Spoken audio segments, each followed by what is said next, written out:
श्री शिवाय नमस्तुभ्यम। हर हर महादेव। जय श्री महाकाल भक्तों। भाद्रपद माह की कृष्ण पक्ष की षष्ठी तिथि को बलराम जयंती मनाई जाती है, जिसे ललाही छठ, हर छठ या फिर हल छठ भी कहते हैं।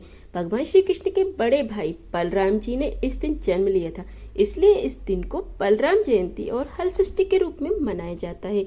इस दिन माताएं अपनी संतान की दीर्घायु के लिए व्रत और पूजन करती हैं। धार्मिक ग्रंथों के अनुसार कहा जाता है कि इस दिन भगवान शेषनाग ने द्वापर युग में भगवान कृष्ण के बड़े भाई के रूप में अवतार लिया था। जैसा कि मान्यता है कि बलराम जी का मुख्य शस्त्र हल और मूसल है, इसी कारण इन्हें हलधर कहा जाता है और इन्हीं के नाम पर इस पर्व को हल षष्ठी या फिर हल छठ कहते हैं। इस दिन बिना हल चले धरती से पैदा होने वाले अन्न और जैसे साग भाजी आदि खाने का विशेष महत्व माना जाता है। गाय के दूध या दही के सेवन को भी इस दिन वर्जित माना जाता है और साथ ही संतान प्राप्ति के लिए भी विवाहित महिला इस व्रत को जरूर रखती हैं। बलराम जयंती या हल षष्ठी के दिन हलधर भगवान की पूजा की जाती है। इस दिन महिलाएं सुबह जल्दी उठकर महुआ से दातुन करती हैं, स्नान करके व्रत रखती हैं, दिन भर कुछ भी खाती पीती नहीं है, यानी कि जो भी महिलाएं इस व्रत को रखती हैं वो निर्जला रहती हैं।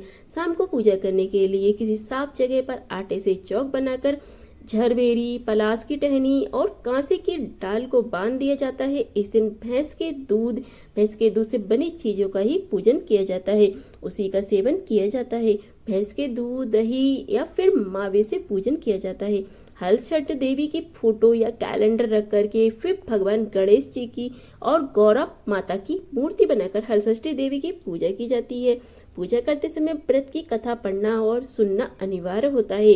पूजा करने के बाद माताएं नए कपड़े का टुकड़ा सगरी के जल में डुबोकर घर ले आती हैं और अपने बच्चों की कमर या पीठ पर 6 बार स्पर्श कराती हैं, जिसे पोती मारना कहते हैं। मान्यता है कि पोती मारने से बच्चों को दीर्घायु प्राप्त होती है और उन्हें समाज में मान सम्मान मिलता है। पूजा करने के बाद बचे हुए लाई, महुए, नारियल को महिलाएं प्रसाद के रूप में एक दूसरे को बांटती हैं और अपने अपने घर ले जा करके जाती हैं। मान्यताओं के अनुसार कुछ जगह इस दिन महिलाएं एक जगह पर एकत्रित होती हैं। वहां पर आंगन में 2 गड्ढे खोदे जाते हैं, जिसे सगरी कहा जाता है, और महिलाएं अपने अपने घरों से मिट्टी के खिलौने, बैल, शिवलिंग, गौरी, गणेश बनाकर लाती हैं, जिन्हें उस सगरी के किनारे पूजा के लिए रखा जाता है। उस सगरी में बेलपत्र, भैंस का दूध, दही, घी, फूल, काशी के फूल, श्रृंगार का सामान, लाई और महुए के फूल चढ़ाए जाते हैं। फिर महिलाएं साथ बैठकर हल षष्ठी माई के व्रत की कथाएं सुनती हैं। इसके बाद भगवान शिव और मां पार्वती के साथ हल षष्ठी देवी की आरती की जाती है।